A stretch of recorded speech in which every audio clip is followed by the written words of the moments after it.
Olá, bem-vindo aos cursos online Celper. Meu nome é Eymar Lopes, instrutor do curso de Introdução ao Geoprocessamento com TerraView 5 ou QGIS 3, parte 1, aula 3A. Bem, na verdade essa aula está dividida em duas partes, A e B. Então nessa primeira parte nós vamos abordar um pouquinho aqui da modelagem cartográfica, especificamente aí a questão do datum, que é muito importante na hora de você realizar, né, medidas sobre os elementos da superfície terrestre. Né? A escolha ou a adoção de um datum errado pode causar aí, dezenas de metros de erro, né, no posicionamento dos objetos em relação a outros mapas que você venha estar utilizando aí no seu sistema. Bom, o que eu preciso saber da cartografia, né? Então, a parte da cartografia aí é um dos componentes, né, mais importantes aí de um sistema de informações geográficas, né? Então, é ela que permite fazer com que todos os mapas estejam devidamente ajustados, sobrepostos, em camadas, em layers, como a gente viu nas aulas anteriores. Então, qual que é a importância da cartografia no SIGS? Vamos ver também os sistemas de coordenadas, alguns conceitos de geodésicas e depois, na continuação dessa aula, sobre as projeções cartográficas. Então, aqui nessa figura mostra que a cartografia computacional é um dos componentes principais de um sistema de informações geográficas. Isso aí, desse autor aqui de 1991, já definia aí como um dos componentes principais de um SIG. Sistemas de coordenadas. Tá? Dados espaciais são caracterizados por uma localização geográfica. Uma maneira de descrever a localização dos objetos na superfície da Terra seria a partir de uma referência qualquer. Né? Então, eu poderia simplesmente dizer, olha, eu moro abaixo e à esquerda da Torre Eiffel. Então, a Torre Eiffel está aqui, eu poderia imaginar, então a tal pessoa mora, estaria localizado aqui. Mas, na verdade, não é dessa maneira que a gente trata os dados geográficos num SIG. A gente necessita definir um sistema de coordenadas, né, de referência, para indicar a localização dos objetos no mundo real. Então, aqui agora eu tenho a mesma Torre Eiffel, ela está localizada numa latitude e longitude, e aqui a minha moradia também está numa outra latitude e longitude. Então, existe um sistema de coordenadas atribuído a essas localizações. Então, esse sistema de coordenadas geográficas, amplamente conhecido, aí, é a maneira de localização dos objetos a partir da interseção dos meridianos e paralelos, definidos sobre a superfície da Terra. Então, os meridianos aqui são os círculos máximos que cortam a Terra em duas partes, né, do Polo Norte ao Polo Sul, e a gente atribui aqui o meridiano de Greenwich o ponto inicial de contagem. Então, 180 graus para um lado, 180 graus para o outro, a gente dá a volta no globo. E os paralelos são os círculos de esfera, cujo plano é perpendicular ao eixo de rotação da Terra, e o equador é o plano que divide a Terra em dois hemisférios, norte e sul. E aí você tem as medidas para norte e para sul aqui, a partir do equador. Bom, antigamente, né, acreditava-se que a Terra era uma esfera. Mas depois, com a evolução aí da gravimetria, chegou-se à conclusão que a Terra tinha achatamento nos polos. Então, isso foi permitido aí justamente com o avanço da gravimetria. Depois, no século XIX, Legendre e Gauss provaram que a Terra havia um erro, né, quanto à forma da Terra, e concluíram que a Terra não era um elipsoide, mudando novamente o conceito. E depois, só mais tarde, surgiu o conceito de geoide. Então, o geoide seria a tentativa, né, dos geodesistas em criar essa forma real da Terra. Então, a geodésica é a parte da ciência que trata da determinação das dimensões e forma da Terra. Então, o geoide, que é essa linha tracejada aqui, é a tentativa de definir da melhor maneira, da forma mais aproximada aí, a forma e a dimensão da Terra. Então, na figura aqui ao lado, a gente vê que a Terra tem todas essas deformações, né, nos polos, nos oceanos, no topo das montanhas. Então, como não é uma esfera perfeita, né, a tentativa dos geodesistas é criar, a partir de uma superfície, né, do campo gravitacional terrestre, que mais se aproxima do nível médio dos mares, a definição exatamente desse geóide. Bom, mas como esse geóide, a gente precisa ter estações gravimétricas globais espalhadas pelo mundo todo, né, a gente não conhece ele na sua totalidade. E aí, para facilitar, né, e permitir tratar matematicamente a Terra, surge o que a gente chama de superfícies de referência, ou a Terra real, né, que é o elipsoide de referência ou a Terra cartográfica. Então, e esse elipsoide ele é caracterizado por semi-eixos maior, né, que é o raio equatorial, e o eixo menor, que dá o achatamento, né, dos polos. Então, baseado nesses conceitos de geodésica e elipsoide, a gente define corretamente aí um sistema de coordenadas geodésicas, né? Então, a latitude geodésica ou geográfica é aquele ângulo medido, né, entre o plano do Equador, né, e 80 graus, de 0 a 90 graus para norte, 0 a 90 graus para sul. E a longitude de origem, considerando aqui Greenwich como uma referência, também 180 graus para um lado, 180 graus para o outro. Você define a longitude geodésica ou geográfica. Bom, a partir disso, então, surge o conceito de datum planimétrico, que é a superfície de referência mais adequada à região de interesse. Então, teoricamente, qualquer usuário poderia definir o seu elipsoide para uma área de interesse, né? Então, esse elipsoide ele é definido em relação à Terra real, preservando o paralelismo aqui entre os eixos de rotação da Terra e do elipsoide. Então, você pode definir um ponto no centro da Terra ou até uma região de interesse onde você está fazendo o mapeamento. E assim fica definido o datum planimétrico horizontal, que é a superfície de referência posicionada em relação à Terra real. Então, seria essa linha contínua aqui, né?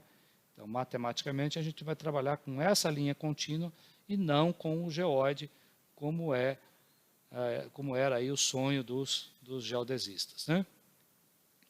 Então, o datum planimétrico ele ainda pode ser dividido em dois tipos, né? Aqueles conhecidos como datums globais, né, que o centro do elipsoide é definido aqui como um ponto no interior da Terra, e isso é possível graças à constelação de satélites de GPS que a gente tem aqui no globo terrestre, né? Então, são os datums mais recentes, são esses globais, e tem os datums locais, que são os mais antigos, que eventualmente os geodesistas definiam aqui como tangenciando ou privilegiando a área de interesse de mapeamento. Então, em vez do ponto ser no interior da Terra, é um ponto na superfície da Terra, conhecida aí a partir dos marcos geográficos que a gente tem espalhada pelo continente. Então, os datums mais usados no Brasil são o SAD-69, que é um local, né?